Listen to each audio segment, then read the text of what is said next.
Hey guys, Intermodal Trucker, my name is Larry. Time to get this work week going on. It is Sunday night and just starting to roll out here.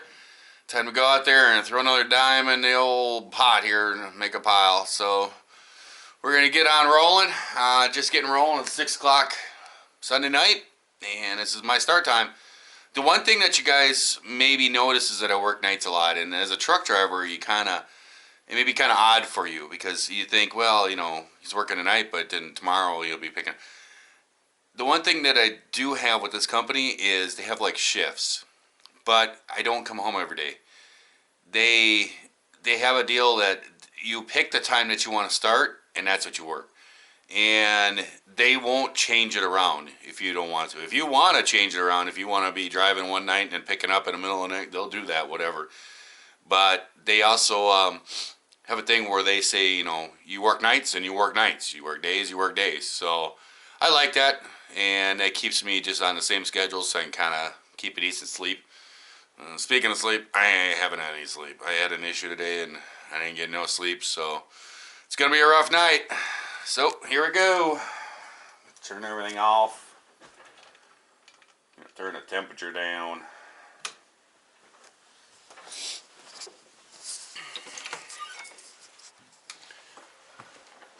I got all my snowmobile stuff all ready to go here in a pile. I just gotta throw it in the bag.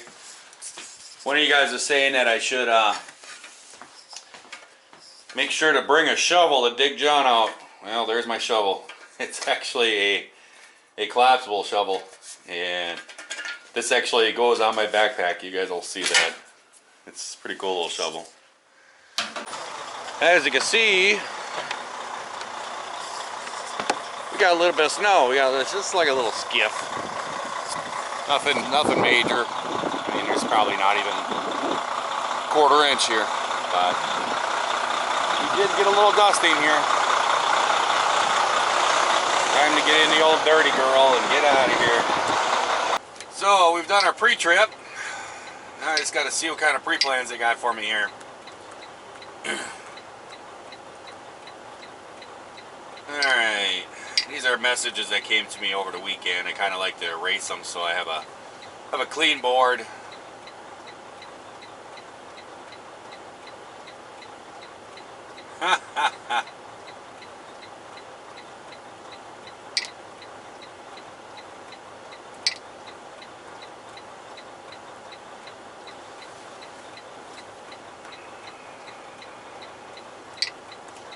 They're saying that I have a service due on the 2nd, on February 2nd.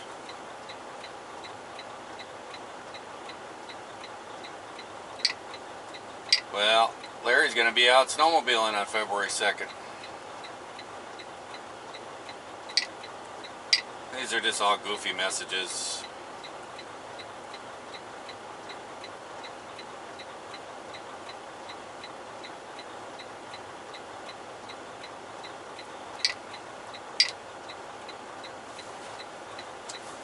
Alright, the first one we got going on here is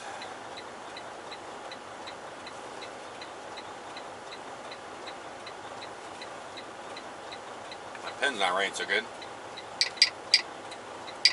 It's actually deadheading up to Master Fleet, which is actually our JB Hunt terminal in Green Bay. It's a repair place. It's it's kind of like a truck company, like a mechanics place. It's called Master Fleet. It's a repair place. I can't think of what.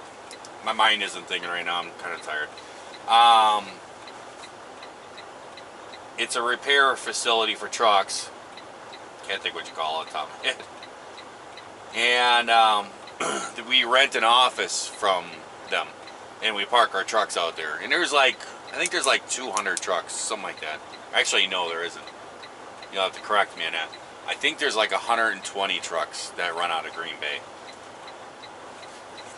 And somebody must have tried to deliver this load, and they told them, no, too early. And it's actually a live load, which, that's okay. Because I get paid 75 bucks. So all I got to do is run up to Master Fleet, and there'll be a trailer sitting up there all ready for me. Pick it up, run it about 25 miles on the road, get unloaded, and usually they're about an hour, hour and a half to unload. It's not too bad. And they'll unload me, and I get paid $75 plus all the miles. So my pen is going out.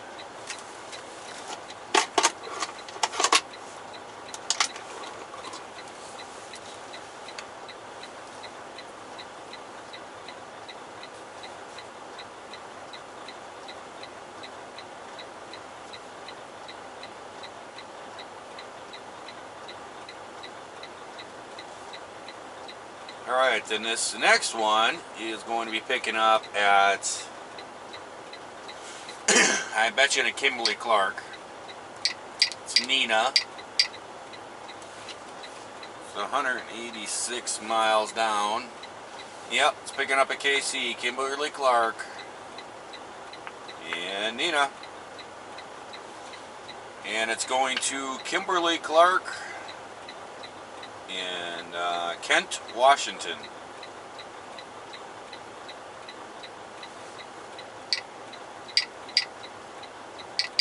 So that's ready to go.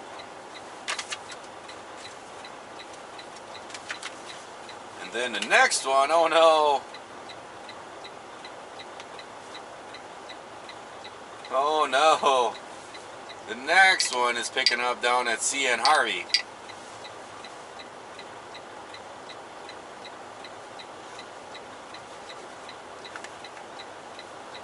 And let's see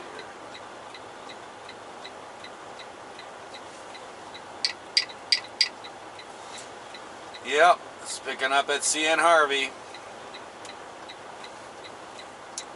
And this one is going to the Chilton distribution.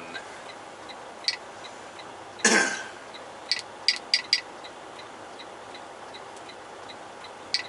don't know when the delivery is, but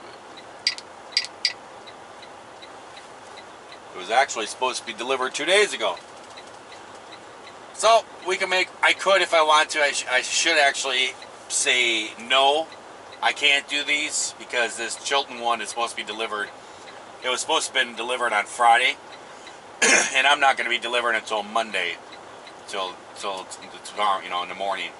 So I should actually say no, that I can't do it on the 26th, but I can do it on the 29th, and send all that message in. But guys, I've been through this so many times. Then you get messages back and they're confused. Why can't you do it? They don't read the comments and everything. It's a big hoo-ha. And eventually, always the answer is, that's fine. Just get it there when you safely can. That's what they always say. So you know what? I don't feel like going through all that. So I just say, yes, I can do all that.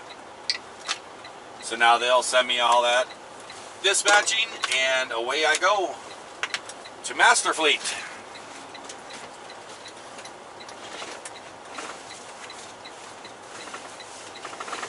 This driveway out here is a little bit tight. We're just a small country road, and I gotta do some real finagling. Let's see, I still got my code. I don't know if you guys can see that or not, but there's a little yellow engine symbol on my dash that this truck has had a code ever since I've owned it. Or I haven't owned it. Or since I've been driving it. Alright, well, we'll see you guys up in Master Fleet.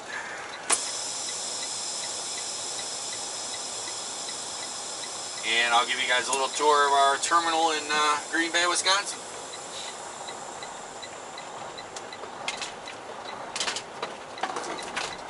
I had to rock her a little bit. I pulled in this place. When I came home, it got up to almost 50 degrees for a couple of days. On Friday and Saturday, it was really warm. And then last night, the temperature dropped down and everything froze again. So my truck kind of sank into the ground. it sank into the ground, and then then it froze like that. So I knew it was that way. So I didn't even try to spin the tires. I just gave her a little rocking motion to get her going. We gotta go way out here and turn almost into the ditch. So we don't take out no mailboxes or nothing.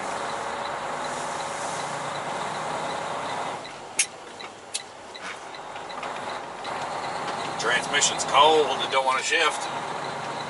So there we go, guys. We are on our way. Green Bay bound.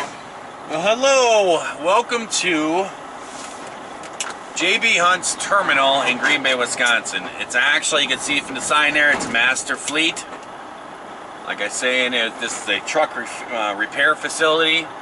There is other companies in here. You can see there's PTI, there's Verhan, I think they're called, something like that.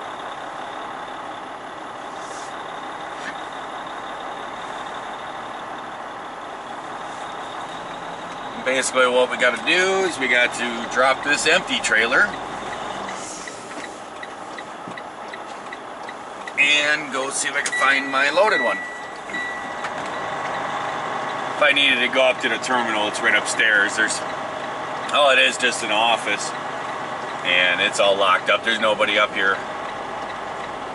They close this place down at 7 p.m. I'm thinking it's this one right here. Yep, 224470. There she is.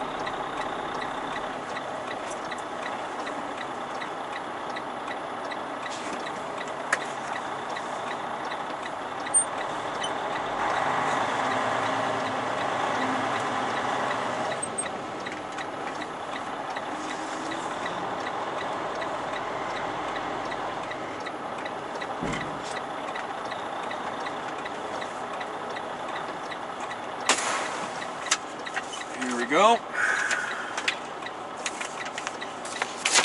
Now we can run on down to Nina.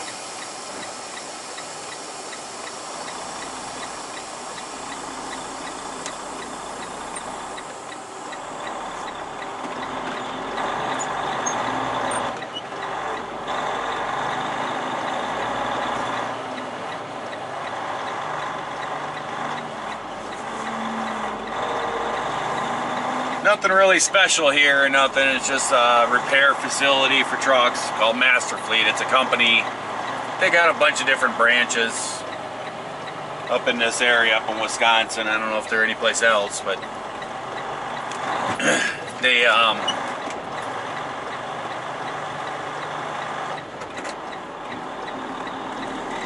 rent out offices upstairs. There's PTI used to be up there. They just built a brand new office building down the road, so now they're not up there, but they still keep their trucks over there. There's some medical thing up there where you can get like DOT physical, some doctor, little nurse thing up there, nurse practitioner I think is up there. Pretty simple stuff. Like I said, there's like 120 drivers I think that come out of there. Not very many. So there you go. Next stop would be Live Unload down in Neenah. Houston, we got a problem. I picked up there in Green Bay at the small Green Bay terminal for JB Hunt and brought the load on down here, and they're not open. There's nobody here. I am guessing my appointment is at 11 p.m. I am guessing that they'll show up like 10:30, 11. I've been here many a times. It's a pretty quick unload, half an hour, 45 minutes, usually out of here. So not too worried about it. I have contacted the company about it, let them know, and I don't really expect them to do anything about it, because I mean it would be very financially kind of silly to pull me off of this, go have me drop this, and then try to make it another appointment for tomorrow, have another driver go pick it up. So they're just gonna have me sit. I will be, my appointment's at 11. I've been here at 9, so they'll pay me 2 hours of detention for sitting here. I ain't worried about it. Plus I get my $75 for the unload pay, so I'm not really too threatening about it. So I thought I'd take this couple minutes and answer a few questions about different things. One thing though is I need to talk about the scheduling of this channel.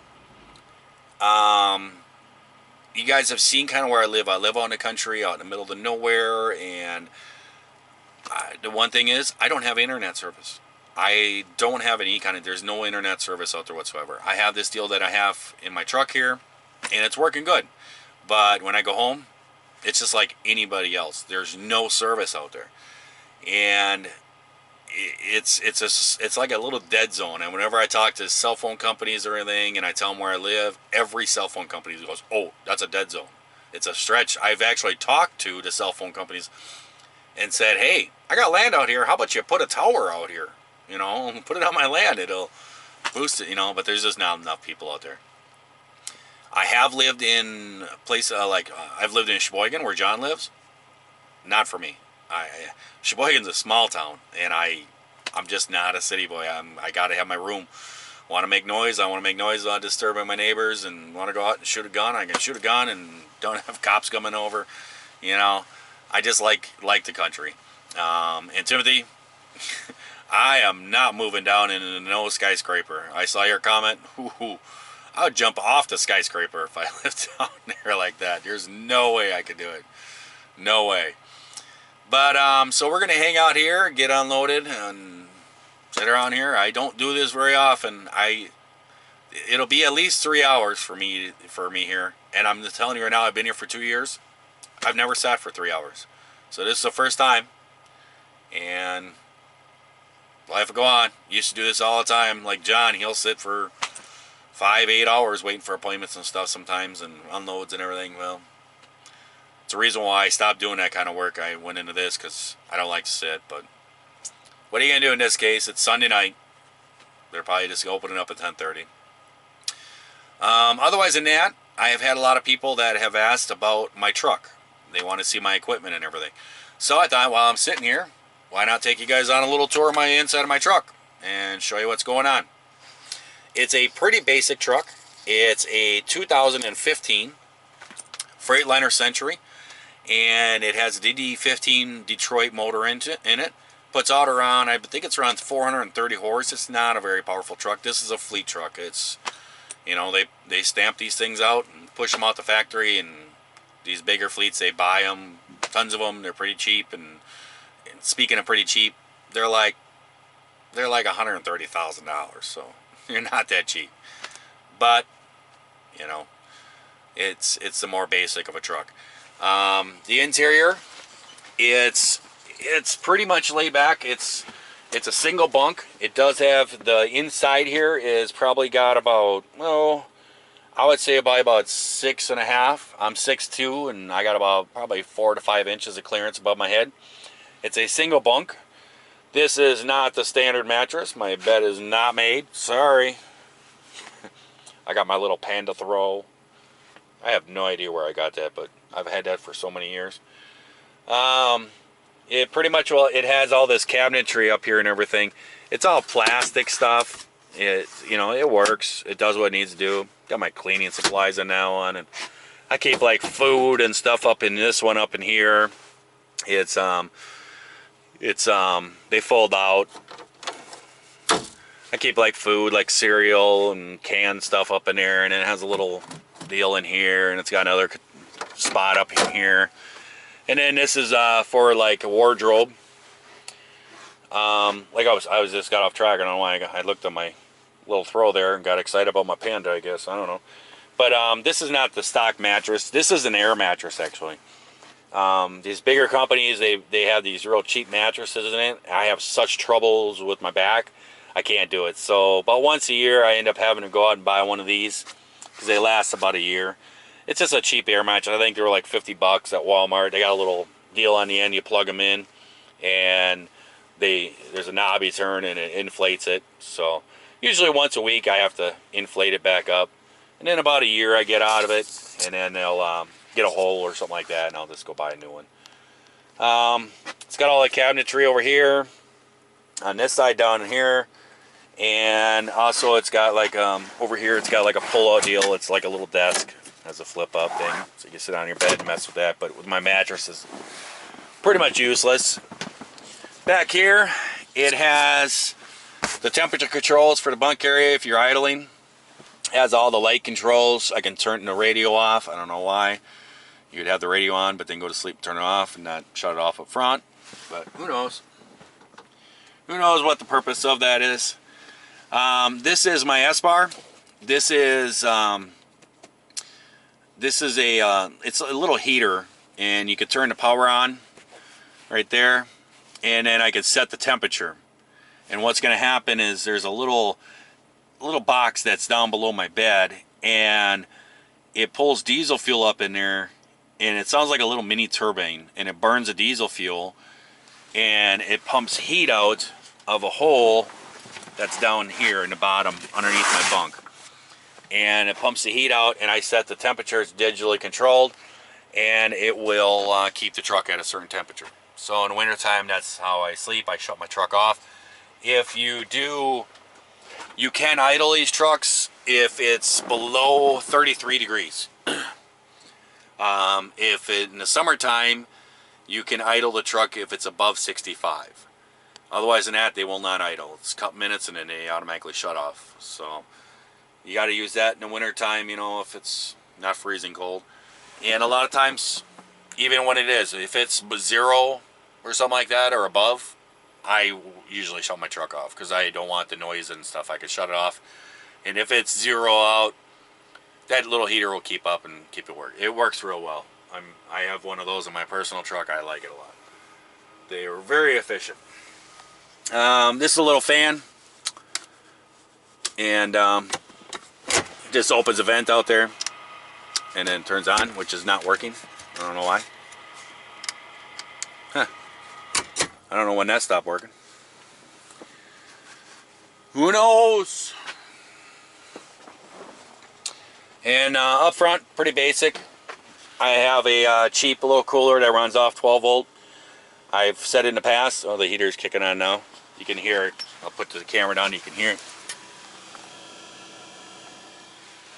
And up here, it's pretty basic. Got my OBC here, which keeps track of my logbooks, all the messages that I send and the company sends me. I get that through it. So pretty basic thing. I think a lot of people know what those are. Over here we got all our temperature controls. It's a very basic fleet truck.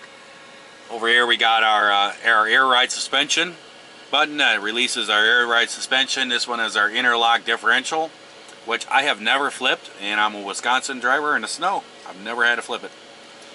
And the bottom one is the fifth wheel slide.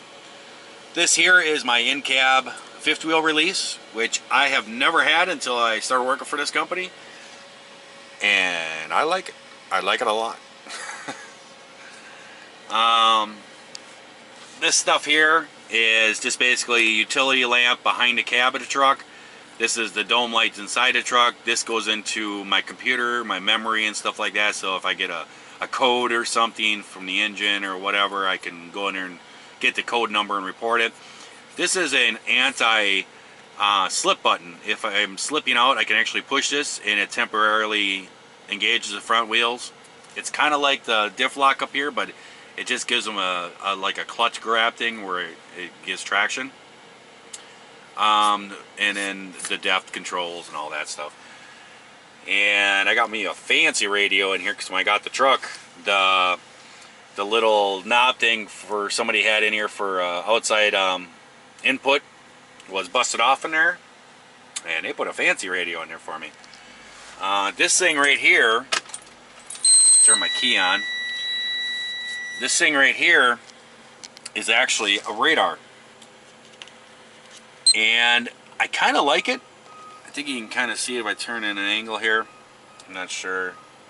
Videotaping computer stuff, screens doesn't work. But it's a radar device. It's on the front of my truck. And what it does is if I get too close to somebody, it tells me how many feet away I am, and it tells me their speed. And this company has what's called a headway. And if you're following somebody, and see, this truck is governed at 62. I know. Truck drivers out there, you're going, what? This truck is governed at 62 miles an hour. And the thing is, what a lot of people don't know is trucks are governed. And, we're 62 here I guess trucks are getting turned up to 65, but it really doesn't bother me. It really doesn't. I came from being an independent truck driver, owning my own rig and everything. And to tell you the truth, I did 60, maybe 65 once in a while, but I kind of went slower because the fuel mileage. And that's one of the main reasons why they're doing it here too. They also do it for insurance purposes. It lowers their insurance premiums when they govern the trucks down like that. But also the fuel savings is the big thing. But if I get too close to somebody, and let's say I'm going 62 miles an hour, and somebody's doing 61 in front of me, and I get under 200 feet, it'll beep at me. Then if I keep going, then it'll go beep beep. And if I keep going, it'll go beep beep beep. And if I do it for so many seconds, if I follow too close for so many seconds, then my OBC over here in my computer will actually come up and it'll say headway recording. If I get too many of those headways in a month, it's 5 of them. If I get 5 of them, then I have to go sit in a little class and where it done's at. Most I've ever gotten was 3. Usually, if I get 1, that's pretty much it. It hasn't really bothered me. I'm a pretty safe driver. I try to keep my distance. I don't crawl up people's butts, so it hasn't been a problem. I know a lot of truck drivers have a problem with it, but otherwise than that, it's a pretty basic truck. Mostly plastic stuff. It's like, you know, a fleet truck. What else here? Well, oh, here's some added footage. Here's some bonus footage for you. Have you ever, you know, it's not often that you need a toilet, but when you need one, you're glad you have one. I do not use this at all, but I have it for emergencies. And what it does is it doubles as my garbage can. What this is a 5-gallon pail. And I just put a trash can in it, or a trash bag in it, and it's actually a camping toilet. Now, you're a truck driver, you know, you go and eat some great TA food, and you come out and you're driving, and you know, maybe you're shut down on an overpass, or you know, on a off-ramp or something, doing your 10-hour or something, or you're someplace where there is no facilities, and a few hours into it, all of a sudden you wake up and you're like, whoa, an emergency comes. It does happen. Well, I have this just in case. And if it ever happens, I can just throw some paper towels in there and do what I gotta do, and when I'm done, I just pull the bag out, put a new bag in. Maybe give her a little squirt of air freshener in here, and I'll be good to go. The reason why I got that is it happened to me in Ohio. I woke up and went, whoa, and I was on an overpass. Well, can't drive because you got this electronic log thing, so you can't go anywhere, so you're kind of stuck there. So what I do, I jump out, you know, and you know, you got the ditch. Well, as I was pretty much just finishing it up, I get up, and all of a sudden I hear, hey, what's up? And I turn around and look, and here's a Ohio State trooper. I said, not much. I'm just looking at my equipment here, just double checking to make sure everything's good. He was like, okay. He knew exactly what was going on. So after that time, I decided, yeah, I'm going to get me an emergency deal. So there's your bonus footage. You never know when you might need a portable toilet, but if you do need one, it's good you have one. So there we go.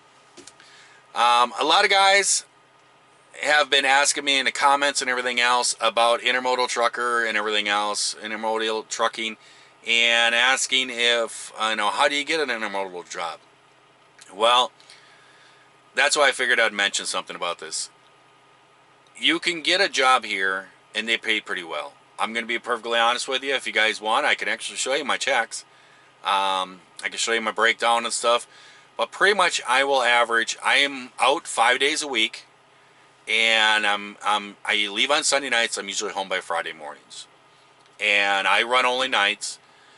A lot of times I'm home 2 to 3 days during the week. I'll stop in at the house. Sometimes, like last week, I was out all 5 days. It just didn't, it matters on how my logbook is going. If I'm going to be running out of hours close to my home, then I swing it in the house. If I'm not, then I continue to keep running. But on most weeks, I average anywhere from $1,600 to $1,800 a week gross. That's pretty much my average. When I would run 6 days and run really hard and get home with like an hour left before my 34-hour break and all that stuff, those weeks I would make around 1,900 bucks. I got really close to 2,000 quite a few times, but never hit it. So it's a pretty good paying job. The only deal is you got to kind of deal with the big company type deal. You know, you got the people in the offices that or don't really know trucking, and they're sometimes your boss and stuff. Those are things that you gotta. That's like everywhere. There's really no difference. But some people have been leaving in the comments, how do I get a job? Where do I go and all this stuff. If you actually want to, what you can do is you can leave. I'll put my email address down here. Try to get it in the description. You guys can leave an email with your name, address, and phone number. And what I will do is I will refer you. I will go on my phone and I can actually do what's called a referral. And what will happen is I will get $500 in referral to refer you. And if you do decide you will want to come work for here and stuff, you can do that. I think you got to work here for 6 months or something like that, or 3 months. I'm not really sure how it all works. But if you do decide that you want to do that, you work here for 3 to 6 months, and I get paid $500, I'm going to give you a call. I'm going to contact you, and I'm going to shoot you a check for half of it. I'll split it with you. That's my deal. And another thing, too, is don't forget, if you do this, when they contact you, ask them about the sign-on bonus, because they'll pay you the sign-on bonus. It matters how much experience on, but sometimes it's like a couple $1,000s. They'll do a sign-on bonus. They'll pay directly to you. And what they'll do is they'll pay it out to you like in, I think it's 2 months period. They'll pay it out to you in like every 2 weeks. They'll give you a couple hundred of it or something. But what that really helps with is the first couple weeks, because you will go through an orientation. And so during that orientation, you get a chunk of that to kind of help. You get paid for the orientation, but you also get a chunk of that bonus to give you a decent paycheck. And then the next week, you got to go out and ride with somebody for a couple days. And they got to show you the ropes and how to check in and get you registered at all the different rails. And I think you make $75 a day, I think, if I remember correctly, while you're riding with somebody. So you also get that bonus money for that too. So that helps you give you a paycheck, so you're not losing money. So it's a good benefit. You need to ask for that bonus because they'll give it to you. So there we go, guys. I'll throw my email address. I'll try to in the description. If I can't, I'll put it at a top comment. And you guys are welcome to send me that information, and I'll put it in. Other than that, we're all going to be sitting here and waiting and seeing what happens with my unload, and I'll catch you guys later. Remember, if you want to see more content like this, want to see more videos, subscribe. To the right of the subscribe button, there's a bell. Click on the bell. Then it's going to ding you every time I put a new video up. Give me an old thumbs up. And down below, if you got any questions or anything like that, leave a comment. If you guys have ideas, things you want to know about or something, leave it down there, and I'll try to get back to you, or I'll make a video about it. So until next time, guys, I'll see you later. Bye.